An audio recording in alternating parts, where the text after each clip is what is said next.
It is coming up on 6/17. Wow, I cannot remember the last time we had a stretch like this, like ever.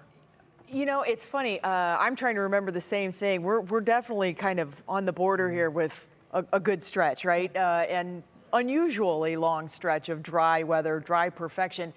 Most of the time it happens in the fall, not necessarily in the spring. Spring is much more volatile for us. So, I mean, I guess we'll take it. Yeah. Well, except the people are out there with their watering cans and their hoses, just trying to keep your plants And that's the benefit of having dry weather in the fall, because, you know, basically the plants are done. You're like, go with God. This is the way things are supposed to be. But in the spring, we're just getting going here. So definitely keep those watering cans handy. Temperatures are going to fade back into the 60s as we head through the night. I don't know if you were out early this morning. I went out and kind of walked out in the yard a little bit, and there was no dew on the grass. So we're really parched here. We not only have warm temperatures, which we are sitting now in the 80s throughout much of northern Ohio, right along the lakeshore, temperatures are in the low 70s. So that lake influence is definitely being felt, but it's that dry air. And we're talking about humidity in the atmosphere. There's two different measures that we use. We use dew point temperatures, which is just basically a comfort index for everybody. It's a general number. Think of a container. Put some water in the container, okay? The dew point temperature is how much water is in the container, regardless of container size. This is how much water is in the container. So we have our dew points now anywhere from the 30s to the 50s. The lower the dew point, the more comfortable it is, very dry air. But if we take that same container, let's put it in one container, this is how much water is in the container. And we look at it a different way. If we say, well, we have this much water in the container, but it's not as much as the container could hold.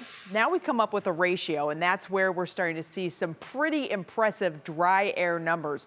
19% relative humidity right now in Dover, 23% at the Akron-Canton Airport. This is very dry because it's so hot. Our container gets a lot bigger.